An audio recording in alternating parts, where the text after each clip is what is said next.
अस्सलामुअलैकुम दोस्तों, तो नया दिन नया व्लॉग। और आज शायद 9 सितंबर और सुबह की 7 बज रही है और हम चले हमारे डेली हसल के लिए। और जैसा कि आपको पता है कि हमारा कॉन्सेप्ट क्या है कि हम सुबह सुबह पहले बताते हैं कि हमें कौन सा मोबाइल यूज़ कर रहे हैं और किससे शूटिंग कर रहे हैं। तो शूटिंग हो रही है आज Realme X7 से, जो 6128 वाला वेरिएंट है। एक्चुअल में अब मैंने क्या कर लिया कि जो मोबाइल सोल्ड हो जाता है, मतलब जो जो बिक जाता है, तो उसको मैं चेकिंग में लेता हूँ, तो फिर उससे ही व्लॉग बना देता हूँ।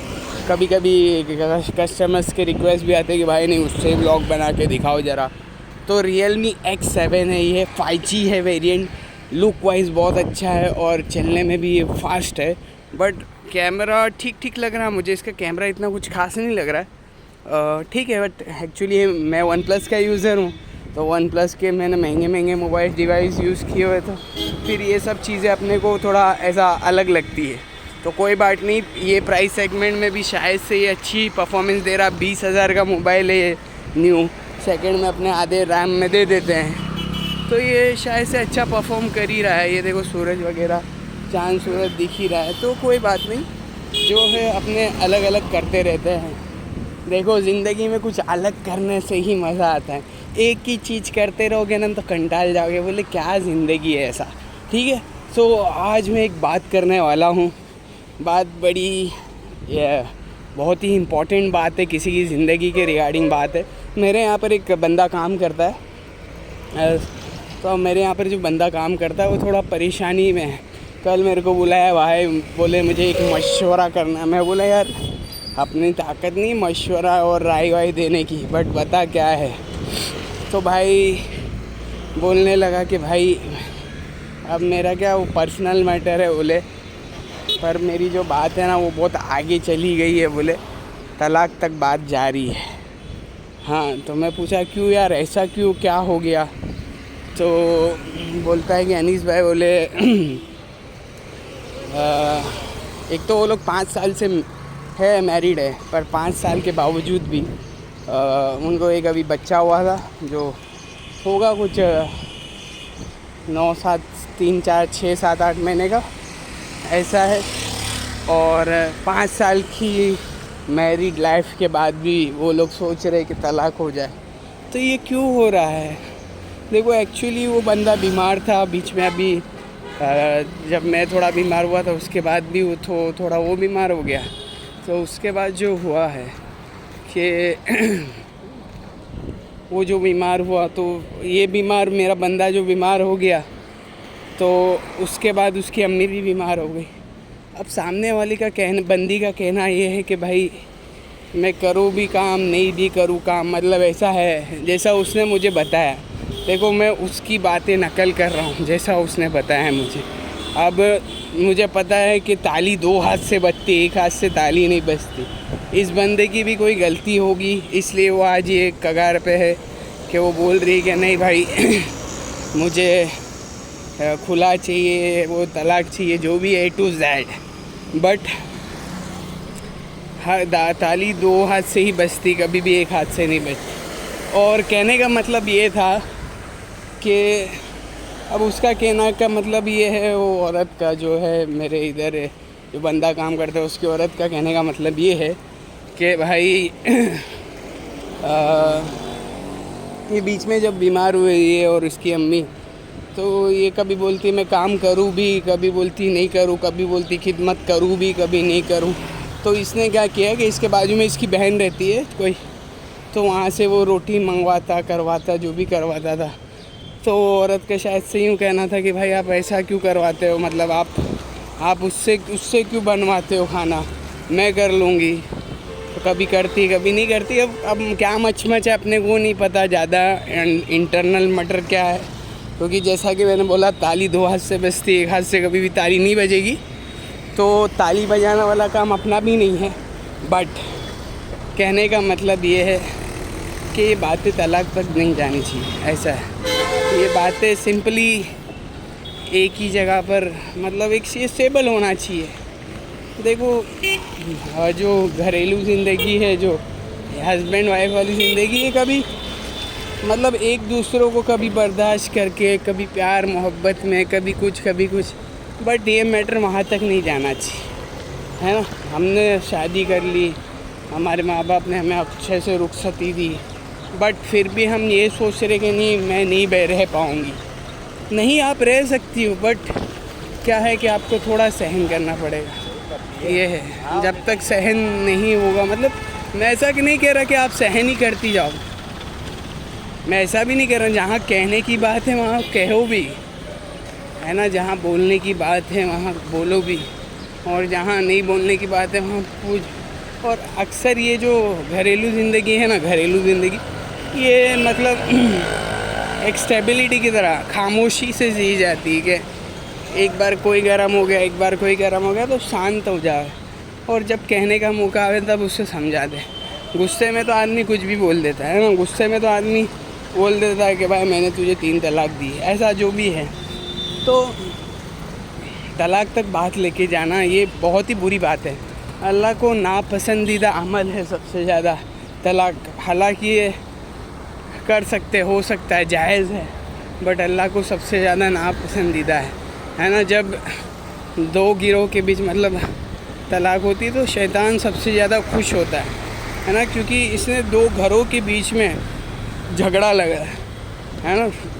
जब देखो रात में मतलब ऐसा आता है, हदीसों में आता है, जिसका मफ़हूम है, अपने ने तो सुनी हुई बात है ना, मैं बता रहा हूँ आपको। क्या ना, शैतानों की रात में मजलिस लगती है, तो शैतानों का सरदार शैतानों से पूछता है कि भाई लाओ, तूने क्या किया। बोले मैंने एक से झूठ बुलवाया। तूने क्या किया? दूसरा शैतान को बड़ा शैतान दूसरे शैतान से पूछता है कि तूने क्या उखाड़ा आज। तो बोलता है कि मैंने इसको कत्ल करवा दिया। बोले, और तीसरे से पूछता है, बोले सूद में पड़वा दिया। और तो चौथे से पूछता है तो बोलते हैं कि भाई मैंने तो उसको बोले मतलब हराम कारी करवा दी, जो भी A to Z। मतलब ऐसा सब मैं बता रहा हूँ जो बताने वाली बातें हैं। बट अब मेन बात क्या है मैं आपको बताता हूँ। और शैतान दूसरे शैतान से बड़ा सरदार पूछता है दूसरे से छोटे शैतान से, अरे इधर आ, तू बता तूने क्या किया। वो बोलते बस मैंने तो मियाँ बीवी के बीच में झगड़ा करवा दी। ओ हो, तो सरदार खुश होता है और वह हवाई देता है, अरे तू इधर आ, तूने सबसे बड़ा काम किया है ना, तूने सबसे बड़ा काम किया। तो ये सब शैतानी अमल है। मियाँ बीवी के बीच में झगड़ा करवाना ये शैतानी अमल है ना, शैतान करवाता है। तो इससे हमें बचना। ये देखो, ये सारी चीज़ें यहीं ख़त्म हो जाने वाली हैं। आप रिग्रेट करोगे। देखो, आपने तलाक ली, आप समाज को बिठाओ, कम्युनिटी को बिठा के तलाक ले ली, खुला करवा लिया, जो भी है, बट आफ्टर डेट थोड़े सालों बाद आपको रिग्रेट होगा कि काश मैं नहीं करती, काश मैं नहीं करता। आप दोनों रिग्रेट करोगे। तो ये रिग्रेट ना हो, रिग्रेट दोनों के बीच में जो ये जो है ना अफसोस, हाय अफसोस, तो वो हाय अफसोस वाला है ना चीज़ हटाओ। ऐसा है, ये ऐसे ही नहीं लिख लेगा। तुम्हारा हाय अफसोस है ना, हाय अफसोस, अभी आपको लगेगा कि भाई मैं सही हूँ, और वो बोलेगा वो गलत है, और ये आदमी सोचेगा कि वो गलत है, मैं सही हूँ। भाई जो भी तुम्हारी सही गलती का हमें नहीं पता, हमें इतना पता है कि जो अमल होने वाला है नेक्स्ट, जो तो अल्लाह वाला अमल है, वो सबसे बुरा है, उसे नहीं करना चाहिए। अल्लाह के नज़दीक बुरा है तो हमारे नज़दीक भी बुरा है। एक दूसरों को सह लो, एक लोगों को बर्दाश्त कर लो, है ना। बर्दाश्त करना बहुत ही बड़ा अमल है ना। अब वो बंदा बोलता है कि भाई मैंने तो अलग से भी लेके रख लिया और मैंने तो सब कर लिया, बट मानती नहीं है। तो मेरी बहन आप मान जाओ।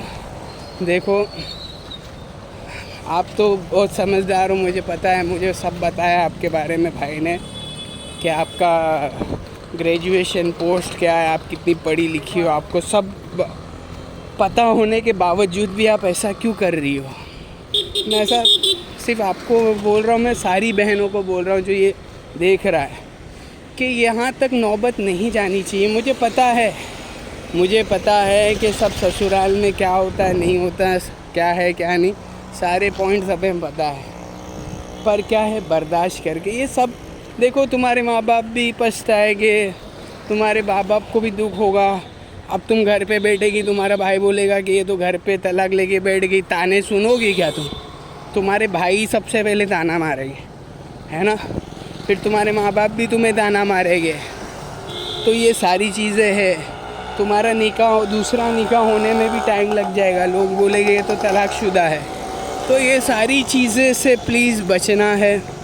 तो देखो, मुझे पता है कि जो मियाँ एहलिया के ऊपर मियाँ की ही सिर्फ हक है। अगर मियाँ का ही काम कर सकती, वो अपने उसके मियाँ के बाप का, उसकी माँ का काम का उससे कोई हक नहीं है। पर अगर वो करके दे रही है तो मियाँ उसका एहसान जताएगा, है ना?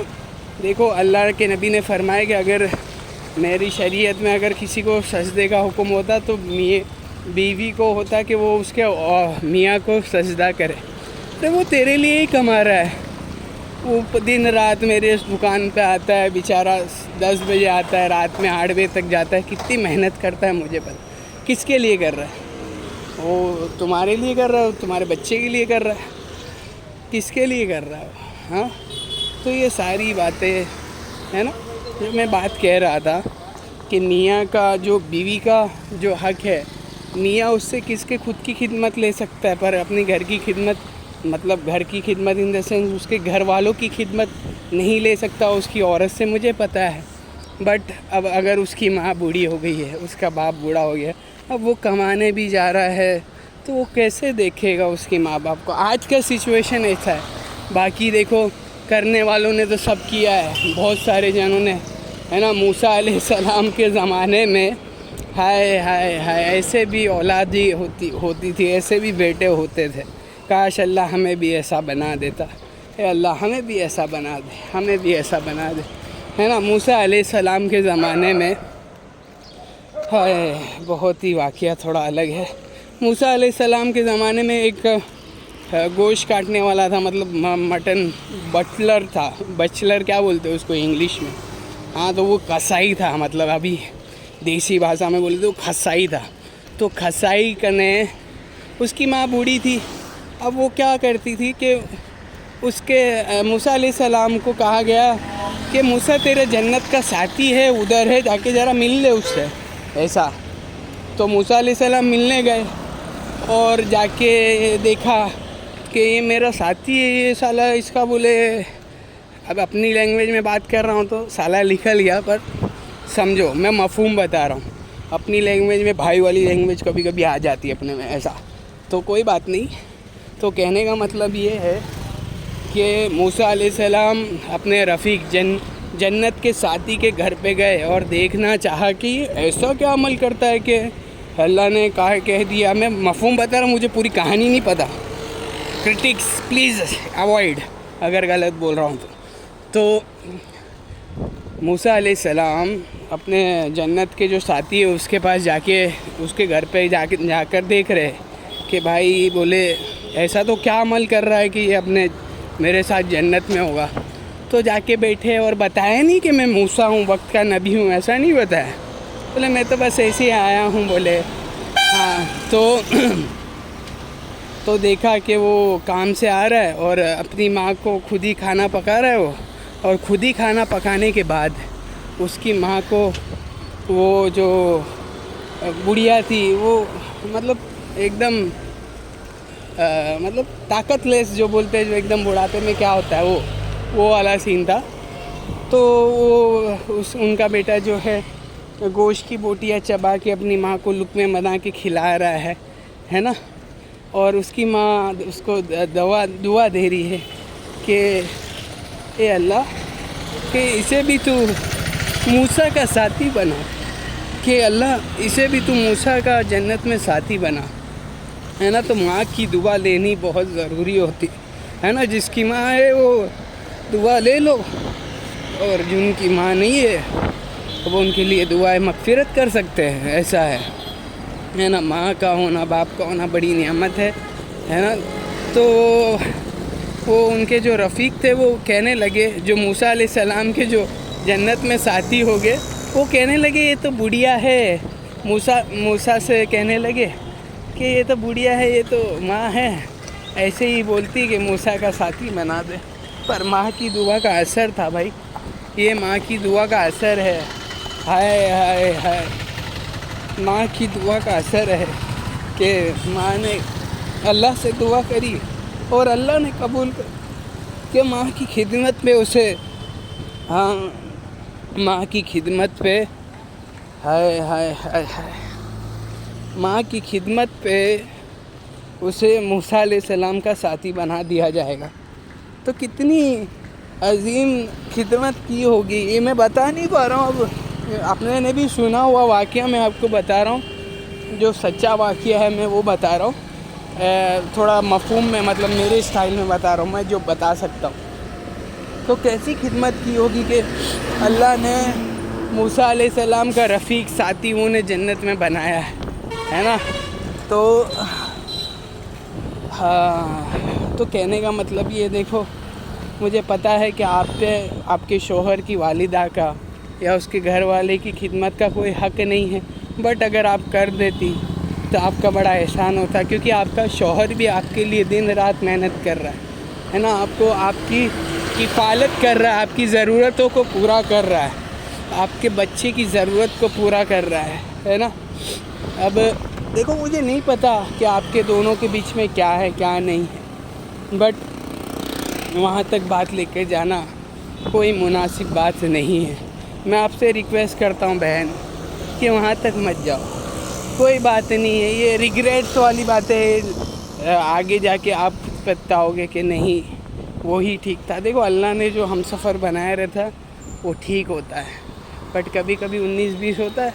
आप दोनों देखो, मैं कहता हूँ आप दोनों तौबा करो, एक दूसरे से माफ़ी, अल्लाह से पहले तौबा करो और फिर एक दूसरे से माफ़ी मांगो, एक दूसरे से माफ़ी मांगो। और जो चीज़ करने वाली नहीं है, आप दोनों यार थोड़ा समझो, ऐसा बातों को समझो, बोलते हैं ना भावनाओं को समझो, एक दूसरे की भावनाओं को समझो। हाँ, नहीं तो ये सारी चीज़ें सब बेकार चीज़ें हैं। अब मैं दूसरा वाक़या एक और बताता हूँ, जो माँ की खिदमत से जो चल रही थी बात। अब देखो, मैं खिदमत की, अल्लाह ने खिदमत पे बहुत दिया है ना, कि इबादत से जन्नत मिलती है और खिदमत से खुदा मिलता है। तो लोगों की खिदमत करना बहुत ही अजीम चीज़ है ना। वो कहते हैं ना कि इबादत से जन्नत मिलती है और खिदमत से खुदा मिलता है। तो आपने खिदमत करके जो खुदा है, तो खुदा ने ही तो जन्नत बनाई है। तो अगर आपको खुदा मिल गया तो आपको जन्नत नहीं मिलेगी। तो ये बात है, लोगों की खिदमत करना है ना, लोगों की खिदमत करना ये बड़ी बात है। हाँ हाँ हाँ हाँ हाँ, अवैशे करनी के बारे में आता है कि अवैशे करनी ने अपनी माँ की जो है अवैशे करनी ने अपनी माँ की जो खिदमत करी है, कि अल्लाह के नबी ने हज़रत उमर और अली से फरमाया है कि जब तुम्हारे दौर में अवैशे करनी आवे ना तो ज़रा उससे दुआ करवा लेना। हाय हाय हाय हाय हाय हाय, क्या बात थी। अवैशे करनी ने अपनी माँ की हक़ अदा करा कि नहीं करा क्या पता, पर अल्लाह के नबी ने दुआ कर दी तो बात ही ख़त्म है। हाय, तो कहने की बात ये है कि अवैशे करनी जो है अल्लाह के नबी के वक्त में मौजूद थे, कर्न में थे, जो उनका गांव था करनी उनका लक़ब था। तो वो इन्होंने ऐसी माँ की खिदमत करी है। देखो, उन्होंने अल्लाह के नबी की ज़ियारत की कोशिश भी की, पर उनको टाइम ही नहीं मिला ना, उनकी माँ बुज़ुर्ग थी। तो अल्लाह के नबी ने कहा है, क्या कहा कि भाई ए उमर और ए अली, जब अवेश आवे हज को, मक्का को आवे तो ज़रा उससे दुआ करवा लीजिए। हाँ, तो जब हज़रत उमर का दौर था और हर उम्र में हर हज के मौके पे हज़रत उमर ये अवैशे करनी को ढूंढते थे कि ये आएगा हज करने, तो अल्लाह के नबी ने कहा है कि भाई इससे दुआ करवा लेना। तो दुआ करवा लेना, तो जो है तो एक मौका है जिसमें वो आया हुआ था अवैशे करनी रहमतुल्लाह अलैह और रज़ी अल्लाह ताला अन्हु, क्या कहे उनको, रहमतुल्लाह अलैहि कहा जाएगा कि रज़ी अल्लाह ताला, वल्लाहु आलम। बट कहने का मतलब ये है कि जब अवैश करनी हज के मौके पे आए तो उनका ये हज़रत उमर का अमल था। हर वक्त जब आते थे तो वो कर्न वाले को सबको खड़े हुआ करते थे और पूछते थे कि ये भाई शाम वाले खड़े हो जाओ, फिर वहाँ से वो जिले वाले खड़े हो जाओ, कर्न वाले खड़े हो जाओ, कमेंट कर्न करने वाले खड़े हो जाओ, और ऐसा करनी लकब वाले खड़े हो जाओ। तो उसमें उनके चाचा खड़े हुए और पूछा कि वो अवैश आया है क्या? हाँ, तो उनके चाचा ने बोला हाँ वो अवैश आया है ना इस बार हज पे। बोले हाँ। तो अवैश बोला, उनके चाचा ने बोला तो वो तो पागल है, मजनून है, आप क्या उसके बारे में पूछ रहे? तो हज़रत उमर ने तंबी की कि चुप बैठ, तू पागल है। हाँ, और बताया और उससे पूछा कि बता कहाँ है? तो बोला कि वो तो फला पहाड़ पे है, ज़रा बकरियाँ चरा रहा होगा। तो देखा तो हज़रत उमर और अली गए तो देखा कि हज़रत उमर हज़रत अवैश करनी है वो नमाज़ पढ़ रहे थे। तो पूछा तो उन्होंने देखा कि दो आए हैं, बोले तो नमाज़ को मुख्तसर की। और हज़रत उमर ने पूछा कि भाई बता तेरा नाम क्या है? तो वो बोला अब्दुल्ला। हज़रत अवैश ने कहा कि मेरा नाम तो अब्दुल्ला है। तो हज़रत उमर ने बोला नहीं नहीं नहीं, तेरा असली नाम बता, असली नाम जो तेरे माँ बाप ने रखा है। हाँ, तो उन्होंने बोला कि मेरा असली नाम तो भाई अवैश है। हाँ, करनी वाला, अवैश करनी। हाँ, तो हज़रत उमर ने कहा और हज़रत अली ने कहा कि ए अवैश, तू चल उठ और दुआ कर हमारे लिए। हाँ, हमारे लिए दुआ कर कि अल्लाह के नबी ने कहा है कि जब अवैश आए तो उससे दुआ करवा लेना। हाँ, तो उन्होंने हज़रत अवैश करनी से दुआ करवाई है। आए क्या ही खिदमत करी होगी उसने, अवैश ने अपनी माँ की, कि एक वक्त के खलीफा जाके उससे दुआ करवा रहे और अल्लाह के नबी ने कहा है कि भाई जाके उससे ज़रा करवा लेना दुआ। हाँ, तो आज के वक्त पे हमारी तो ख़त्म है कहानियाँ। हमने क्या किया हमारे माँ बाप के लिए? हमने तो कुछ उखाड़ा ही नहीं है। हम तो सुबह जाते काम पे, ये डेली हसल, ये सब अलग चीज़ें करते हैं जो सी कैटेगरी में आती कभी कभी। तो ये सी कैटेगरी वाले काम हम करते हैं और अपने आप को अलग घोषित करते हैं हम। बट कैसा है कि करने वाले काम हम नहीं करते हैं, जो काम करने वाले हैं वो हम नहीं करते ऐसा। तो करने वाले जो काम है वो करना बहुत ज़रूरी है। हाँ, जो माँ की खिदमत करनी थी, जो बाप की खिदमत करनी थी, आज हमने क्या किया? हम तो भाई हम कमा रहे हैं, हम आपके पास कैसे बैठ सकते हैं? हम तो थक जाते हैं। तो हमारी कहानियाँ ख़त्म है। हम हमारे बुज़ुर्गों से सीखे, हम जितना फॉरवर्ड जा रहे हैं ना उतना जिहालत में जा रहे हैं। सुन लो मेरी बातें सुन लो, जितने भी सुनने वाले। हम जितना आगे बढ़ रहे हैं ना तो हम सारे के सारे जाहिल बनते जा रहे हैं। जितना अपने बोल रहे कि हम we are educated, we are engineers, we are doctors, तो तुम्हारी कहानी ख़त्म है। मैं लिख के दे रहा हूँ, वो अनीस आरिफ कुरैशी वाला स्टैम्प है, आ जाओ साइन करके देता हूँ उस पर। ये वो नेकेड पेपर पे, खाली नंगे पेपर पे जाओ, स्टैम्प मार के तुमको देता हूँ, लिख लेना उस पर कि तुम्हारी कहानियाँ ख़त्म है। ऐसा है तो ठीक है। जो बात चल रही थी, ये अवैश करनी का दर्जा है। अवैश करनी ने अपने माँ की ऐसी खिदमत करी है ना। तो जो टॉपिक थी स्टार्टिंग से, तो मैं फिर से रिक्वेस्ट करता हूँ आप दोनों से कि हाथ जोड़ लूँ, तुम्हारे दोनों के पैर चूम लूँ, कि हाथ जो पैरों पे मतलब पैर पड़ लूँ, ऐसा कि ये अमल करके रिग्रेशन ही है। लास्ट में आप क्या होगे? रिग्रेट होगे कि काश मैंने नहीं की होती, काश मैंने नहीं किया होता। मुझे पता है दोनों का ही मसला होता है, कभी भी एक हाथ से ताली नहीं बजेगी। तो ये दोनों हाथ से ही ताली बजी, दोनों ही फॉल्ट में है। बट ये फॉल्ट ऐसे नहीं एंड हुआ करता। ये मियाँ बीवी का मसला कोई गर्लफ्रेंड बॉयफ्रेंड वाला नहीं है कि भाई चलो नहीं जम रहा, अब ये मज़ा नहीं आ रहा, अब दूसरी। तो ये वो सिस्टम नहीं है। ये आपने ऑफिशियली एक डिक्लेरेशन लोगों के सामने दिया है, आपने निकाह किया है, लोगों को खाना खिलाया, वलीमा किया है, तो ये आपने जो ऑफिशियली डिक्लेरेशन किया है ना, तो इसको भाई निभाओ, निभाना भी पड़ता है कभी कभी। हाँ, ये सुख दुख की दुनिया है, कभी सुख है कभी दुख है। आप बोलोगे नहीं हमें तो 100% सुख चाहिए और हमारा बाप जैसा तो तू रख ही नहीं पाता, तो बाप बाप होता है, शौहर शौहर होता है, ये लिख के ले लो। बाप जैसा आराम तुम्हारा शौहर नहीं दे पाएगा कभी ज़िंदगी में। तुम्हारे बाप ने जो तुम्हारे लिए किया ना, तुम्हारा शौहर कभी नहीं कर पाएगा, और जो तुम्हारे शौहर ने तुम्हारे लिए किया है वो तुम्हारा बाप कभी नहीं कर पाएगा। ये मैं लिख के दे दूँ क्या वापस स्टैम्प? तो ये स्टैम्प पेपर वाली बातें मैं कर देता हूँ कभी कभी चलते चलते। तो बात यहीं ख़त्म करते हैं।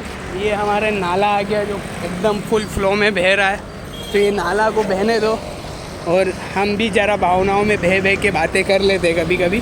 तो ये भावनाओं वाली बातों को यहीं ख़त्म करके ये व्लॉग यहीं ख़त्म करते, और आप भी आप दोनों का झगड़ा यहीं ख़त्म करो मेरे व्लॉग पे, और एक दूसरे से माफ़ी तलाफ़ी कर लो और अल्लाह से तौबा करो। ये सब बातें कहीं कहाँ कहाँ जाना, लोगों के बीच में बातें होना, गैरों के बीच में बातें हो जाना, है ना, और बातों को बड़ा कर लेना। समझ रहे हो मेरी बात? जो आप लोगों ने कल किया है वो गलत काम किया है। दूसरे लोगों तक हमारी बातें क्यों पहुंचानी? हमारी बात हमारे बीच में ही रहे ना भाई, ऐसा। तो ठीक है, ये यहाँ पर ही ख़त्म करते हैं। और ये साग भाजी और ये पानी का टैंकी सब इधर है, अलग सीन शॉट है। Realme X7 ने कैसा परफॉर्मेंस किया वो मैंने देखा नहीं, क्योंकि अपने भी ज़रा बातों बातों में बह गए थे। और किसी को भी अपना शादी वलीमा करने का है तो यहाँ पर आ जाओ, एवरग्रीन पार्टी प्लॉट है, ये हमारा जकरिया भाई का है। यहाँ पर जिसको भी शादी वलीमा करवाना है तो ओपन है। अभी क्या बारिश का मौसम ख़त्म हुआ और शादियों का मौसम चालू होने वाला है ना, तो ये सारा सीन शॉट है, इधर सीनरियो है, एकदम मस्त रेट में कर देंगे हमारे जक्कू भाई। तो उन्होंने मुझे कोई बोला नहीं कि भाई अपना थोड़ा कर देना, पर इधर तक आ गया हो तो आपको बता दूं, स्पेस हमारे जकरिया भाई की। ये हमारी जकरिया भाई की वाड़ी है, ये हाजी इलियास साहब की है वैसे तो, और हमारे जकरिया भाई इसको हैंडल करते हैं, ऐसा समझ ले, है ना। तो जक्कू भाई, ये सब लोग बहुत ही हम्बल है, बहुत ही प्यारे है, बहुत ही पोलाइट है। ऐसे लोग भी होना ज़रूरी है दुनिया में, ऐसा है। तो ये यहाँ पर शादी वलीमा आप करवा सकते हो। अभी तो फ़िलहाल पानी की वजह से क्या है कि ऐसा है, पर एकदम बेस्ट है। अब मानोगे नहीं, अपना भी तो इधर ही वलीमा हुआ है ना, तो ज़रा प्रमोशन तो बनता है ना। ये मोहब्बत की बातें है भाई, ऐसी बातें नहीं है, मोहब्बत वाली बातें है ना। एक दूसरे से मोहब्बत, एक दूसरे से लगाओ, मतलब अपनी वाइफ से इतना नहीं लगाओ जितना जकरिया भाई से, ऐसा समझ रहे? तो मेरी वाइफ भी देखती है कभी कभी वीडियो, तो वो अच्छा है, मुझे पता है एंड तक नहीं देखेगी तो अपने बच जाएंगे। बट ये देखो हमारे इधर, ये आपको ऐसा करके दिखाता हूँ ज़रा। ये इसको लिया अपने ने, और वापी वाले को तो पता ही है, एकदम रीज़नेबल रेट में हमारे जक्कू भाई सबकी शादी वलीमा पटा देते, ऐसा है। और ये तो अभी कटिंग वटिंग होएगी और इसको शानदार कर दिया जाएगा, तब शानदार कर दिया जाएगा तब एक बार वापस बनाऊंगा। तो वो देखो हाथ धोने वाला, उधर लोग बिरयानी खा के ज़रा हाथ उधर ही धोने जाते हैं। अच्छा है स्पॉट, बहुत अच्छा है, बहुत ही प्यारा लोकेशन है। हाँ, पार्किंग की जगह सब कुछ है, मतलब A to Z है। ये आपका सी टाइप मस्जिद के आगे ही है, और हमारा भी डेली हसल कुछ यही एरिया में होता रहता है, तो अलग है इनका भी सीन शॉट। तो रखते हैं यहीं, वीडियो ख़त्म करते हैं। और मैं वापस से रिक्वेस्ट करता हूँ, नाम मैं किसी का ले नहीं रहा हूँ, बट मैंने यहाँ पर काम करता है भाई, तू भी सुधर जा, तू भी कम नहीं है, मुझे पता है तू कम नहीं है भाई, पहले ही बता रहा हूँ। और जो मेरी बहन है जो सुन रही है, देखो आपसे मैं रिक्वेस्ट ही कर सकता हूँ, मैं आपको जानता नहीं हूँ, बट ये बातों को इतनी लंबी कर देना कोई मतलब की बात नहीं है बहन। ये बातें यही है, दुनिया मुख्तसर सी ज़िंदगी है, चंद हंसी के लम्हे चंद दुख के लम्हे साथ गुजार लेना, ये बात है। हाँ, ज़िंदगी इसी का नाम है, जीना इसी का नाम है। कभी गम कभी खुशी कभी बीमारी, तो एक दूजों के लिए जीना। मुझे पता है कि वापस बोल रहा हूँ मैं वही बात कि ताली दो हाथ से बजती है, एक से कभी नहीं बजेगी। ये मेरे यहाँ पर जो काम करता है उसका भी फ़ॉल्ट है, आपका भी फ़ॉल्ट हो सकता है। तो बात यहीं ख़त्म करता हूँ। अस्सलामु अलैकुम व रहमतुल्लाहि व बरकातुहू। Thank you for watching the video. Anish vlogs आप देख रहे थे। अगर आपको वीडियो अच्छी लगी तो लाइक कर देना और इसको शेयर भी कर देना और चैनल को सब्सक्राइब भी कर देना। और अच्छी बातों को फैलाना नेकी का काम है, पुण्य का काम है, सवाब का काम है। और बुरी बातों से रोक देना ये भी नेकी का काम है, सवाब का काम है, पुण्य का काम है। तो आप यही नेकी के काम में हमारे साथ जुड़िए और हमारी बातों को लोगों तक फैला दीजिए। तो बात यहीं ख़त्म करते। 30 मिनट का व्लॉग लंबा खींच डाला है मैंने। अस्सलामु अलैकुम व रहमतुल्लाहि व बरकातुहू।